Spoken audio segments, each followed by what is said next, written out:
네, 주님을 아는 것이 우리의 힘입니다. 한 주간도 평안하셨습니까?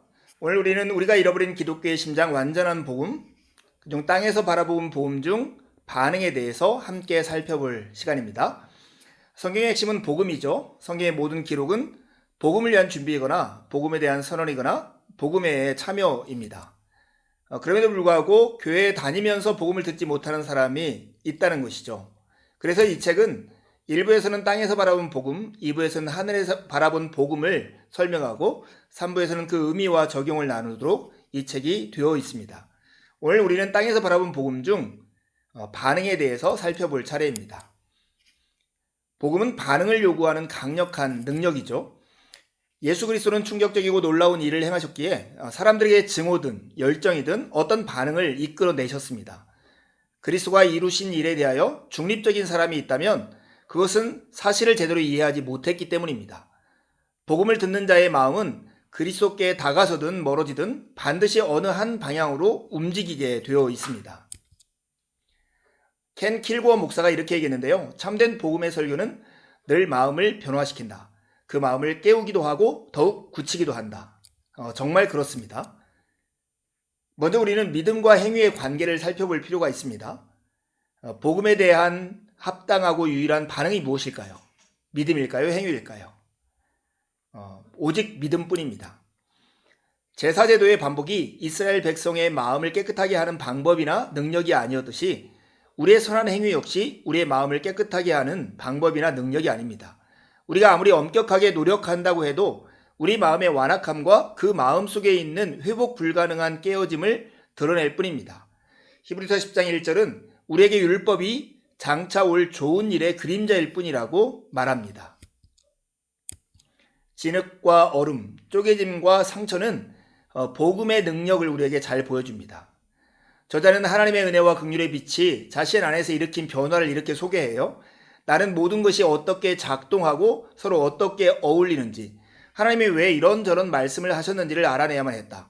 그러나 성령께서 나의 마음을 나의 구주 그리스도와 나의 아버지 하나님께로 열어주시고 나를 하나님과 화목하게 하셨을 때 그와 같은 질문들에 대한 답은 더 이상 필요하지 않았다. 이 모든 것을 믿고 받아들이기 위해서는 일단의 구체적인 문제들이 해결되어야 한다고 주장하던 완고한 고집은 내 삶 속에 임한 하나님의 은혜와 긍휼의 빛 안에 모두 녹아내렸다. 여러분에도 이런 은혜가 있었습니까? 정말 하나님의 은혜와 긍휼의 빛이 일으킨 변화가 여러분에게 있었다면 그것은 참으로 놀라운 복이 아니고 무엇이겠습니까? 그러나 저의 주변의 친구에는 믿음이 아닌 호기심으로 흔들렸던 사람들이 있었습니다. 믿음이 아닌 호기심으로 흔들렸던 친구들이 늘 이렇게 이야기했죠. 이것 좀 설명해줘. 내가 이것을 이해할 수 있도록 도와줘. 그러나 결국 그들의 마음은 복음에 대하여 굳어졌고 시간이 흐르면서 질문은 더욱 많아졌지만 그 마음은 그리스도께 열리는 것이 아니라 더욱 닫혀져 갔을 뿐인 것을 저자는 발견합니다. 예수님의 복음이 위험한 이유가 바로 이것입니다. 복음을 들을 때 우리는 하나님의 말씀에 노출되죠. 우리는 우리를 꿰뚫어 보시는 하나님의 말씀에 지배를 받게 됩니다. 우리가 말씀 아래에 앉아 그 말씀을 듣는 순간 하나님의 말씀이 우리를 다스리는 것입니다. 그 말씀이 모든 사람을 구원하는 것은 아니지만 그 말씀을 듣는 모든 사람은 자신의 자리를 찾게 됩니다. 이것이 위험한 이유는 하나님의 말씀의 선포가 인간의 영혼을 좌우 어느 한쪽을 향해 움직이게 하고 이 둘 중 하나가 하나님의 은혜에 대하여 그 마음이 굳어지는 것이기 때문입니다. 그래서 복음이 위험한 것이죠. 누구도 취미로 교회를 다닐 수는 없습니다. 취미로 교회를 다닌 것, 이런 것은 불완전한 믿음이 아니라 완악함입니다. 자신의 삶을 하나님께 온전히 드리고 그리스도 안에서 하나님을 좇을 의도가 전혀 없다면 오늘 기독교 신앙으로 통하는 도덕주의는 파멸을 불러오는 취미일 뿐입니다. 놀라운 사실이지만 동일한 메시지가 가까운 데에 있는 자들과 먼 데에 있는 자들 모두에게 미치고 어느 한 사람은 가까이 이끄는 반면 또 다른 한 사람은 더 멀리 밀어내기도 합니다. 똑같은 태양이 진흙을 굳게 하기도 하고 얼음을 녹이기도 하는 것처럼 말입니다. 여러분은 어느 쪽에 속해 있습니까? 진리로 인한 참된 변화가 삶으로 나타나지 않는 이유가 무엇일까요? 예수 그리스도를 소개받아 기독교 문화에 목까지 몸을 담근 채 헤엄을 치는 많은 사람들이 있습니다. 이들은 예수님의 전부를 바라지 않아도 될 만큼만 예수님을 소유합니다. 이러한 경우 이들은 종교적 행위에 순응하는 것이지 하나님의 성령으로 변화된 것은 아닙니다. 많은 사람이 객관적인 영적 진리를 알고 있으면서도 결국 그 진리로 인해 참된 변화를 삶으로 나타내지 못하는 이유가 여기 있죠. 이들은 듣고 있지만 듣고 있지 않은 것입니다. 빌리지 교회에서는 연초에 늘 이렇게 성도들에게 소개한다고 그래요. 이제 여기에 더 이상 오지 마십시오. 만일 진지한 마음이 아니라면, 참여함과 하는 마음이 없다면, 정말 그렇게 살고 싶은 마음이 아니라면, 소속되고 싶지 않다면, 만일 여러분이 생각하는 교회가 뷔페 식당 같은 곳이라면 다른 곳으로 가서 드십시오. 우리는 이런 것들을 피하지 말고 직면할 필요가 있습니다. 구약시대 선지자들은 사역자로 보면 모두 다 실패한 사람들입니다. 그래서 복음을 전하고 복음을 선포하는 우리에게 필요한 것, 그리고 우리를 판단하는 척도는 신실함과 순종입니다. 우리는 수적 성장과 열정적 반응이 언제나 성공의 표식이 된다는 생각을 경계해야 하죠. 신실함이 성공이고 순종이 성공입니다. 듣는 사람의 반응은 우리의 책임이 아닙니다. 우리의 책임은 하나님의 부르심과 복음의 메시지에 충실한 것입니다.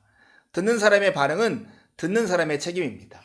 복음을 땅에서 바라보며 개인의 반응에 지나치게 집중할 경우 우리가 저지르게 되는 실수 중 하나는 우리의 말과 행동, 듣는 사람의 반응 너머에서 일하시는 하나님의 주권에 대한 간과입니다. 선지자들을 생각해 보십시오. 그들은 모두 다 실패한 사람들 아닙니까? 사역적으로. 복음을 전하는 자는 자신의 선포의 책임을 져야 하지만 변화시키는 능력은 하나님께만 달려 있습니다. 이것이 선지자들을 바라보면서 우리가 기억해야 할 중요한 사실입니다. 있는 그들의 복음이 능력의 복음입니다. 복 있는 사람이 누구일까를 한번 생각해 보세요. 진짜 복 있는 사람은 하나님이 열어주셨기에 볼 수 있는 눈과 들을 수 있는 귀를 가진 사람이 복이 있는 사람입니다. 비록 성령께서 설교자의 역동적 설교나 전도자의 매력적 전도에 능력을 더하여 사용하시더라도 복음의 능력은 그런 것에 머물지 않습니다. 복음의 능력은 듣는 자의 마음에 예수 그리스도의 구원하시는 능력을 적용시키는 성령 하나님께 있습니다. 스펄전 목사님이 이렇게 얘기했는데요. 여러분은 그들이 오도록 유도할 수 없습니다. 천둥과 같은 소리로 강요할 수도 초청으로 유인할 수도 없습니다. 그들은 그리스도께 나아오지 않을 것이고 생명을 얻지 못할 것입니다. 성령이 이끄시기 전까지 그들은 오지 않을 것이고 올 수도 없을 것입니다. 우리는 성령께서 그들 가운데 역사하도록 기도해야 할 이유가 여기 있습니다. 기독교를 멋있는 것으로 만들려고 하는 시도는 헛수고에 지나지 않습니다. 단연코 절대로 우리는 기독교를 모든 사람이 좋아할 만큼 멋있는 것으로 만들 수가 없습니다. 헛걸음입니다. 바람을 잡으려는 노력일 뿐입니다. 우리는 신앙에 대한 색을 입힐 수가 없습니다. 기독교 신앙을 바꾸어 보려는 모든 노력은 악으로 이어집니다. 복음을 조정해 사람들의 구미에 맞게끔 더욱 매력적으로 만들려는 모든 시도는 어리석은 일입니다. 가감없는 복음이 능력의 복음입니다. 우리가 복음을 복음이 아닌 것으로 부풀리거나 조정할 때 복음에 담긴 영적인 능력은 부인이 됩니다. 복음의 메시지만이 구원을 위한 하나님의 능력인 것을 의심하면서 우리는 우리 자신의 설득력과 전달력에 의지하여 무언가를 더하거나 빼기 시작합니다. 이것은 중대한 실수입니다. 가감없는 복음이 능력의 복음입니다. 죄의 용서와 영생의 보증을 위해 그리스도가 자신의 삶과 죽음, 부활을 통해 완성하신 구원의 메시지는 하나님이 볼 수 있는 눈과 들을 수 있는 귀를 주신 이들의 마음속으로 성령에 의해 유도 미사일처럼 날아갈 것입니다. 복음에 대한 반응이 복음은 아닙니다. 우리는 복음과 복음에 대한 반응을 올바르게 구분해야 합니다. 땅에서 바라본 관점은 복음의 내용과 복음의 결과를 구분할 수 있도록 도움을 주는데 이 구분은 매우 중요합니다. 하늘에서 바라본 관점은 복음을 그것에 수반되는 것들과 뭉뚱그려 보도록 하는 위험이 있습니다. 우리는 마땅히 복음을 그리스도라는 정점을 통해 모든 것을 회복하시는 하나님의 역사를 포함하는 것으로 봐야 합니다. 이것이 바로 하늘에서 바라본 복음이죠. 하지만 이런 관점에는 말씀을 전하는 것이나 노숙자 쉼터에서 음식을 제공하는 것과 같은 우리의 선한 행위를 하나님의 복음으로 보게 하는 유혹이 따른다는 위험이 있습니다. 진정한 기초와 뿌리가 무엇일까요? 거룩하신 하나님이 그리스도의 삶과 죽음, 부활을 통해 죄인인 우리를 하나님과 화목하게 하셨다는 복음에 대한 믿음이 우리를 의롭게 합니다. 이것이 우리의 기초이고 뿌리입니다. 사도행전 2장 42절에 47절에 나타난 교회의 모습들, 이런 것들은 이런 뿌리에서 나타난 열매인 것입니다. 이것은 집을 지어가는 과정을 보여줄 뿐이지 기초가 무엇인지를 보여주지 않습니다. 기초는 바로 복음입니다. 복음은 충고가 아닌 소식이지만 그럼에도 불구하고 복음은 우리에게 반응을 요구합니다. 바로 믿음의 반응이죠. 복음은 충고나 명령이 아닌 좋은 소식이지만 그럼에도 불구하고 반응을 요구합니다. 오늘 자신의 삶을 돌아보며 우리가 물어야 할 질문이 이것입니다. 나는 예수 그리스도의 복음에 어떻게 반응하고 있는가? 나의 마음이 순종을 향하여 움직이고 있는가? 아니면 예수님이 내게 상투적인 문구가 되어가고 계신가? 나는 단순히 예수님을 아는 것에 그치고 있는가? 아니면 더더욱 그분을 예배하고 다른 사람들에게 전하며 나의 삶을 전적으로 그분께 드리고 싶어 하는가? 여러분도 이 질문 앞에 서시길 바랍니다. 우리는 믿음으로 살고 믿음으로 죽습니다. 이것만이 복음에 대한 우리의 반응입니다. 성부 하나님이 주시는 모든 선한 선물과 그리스도로부터 오는 모든 부요함, 성령으로부터 오는 모든 축복은 복음에서 나오고 우리는 그것을 믿음으로 받습니다. 우리는 믿음으로 살고 믿음으로 죽습니다. 그 외의 모든 것은 쓰레기에 불과합니다.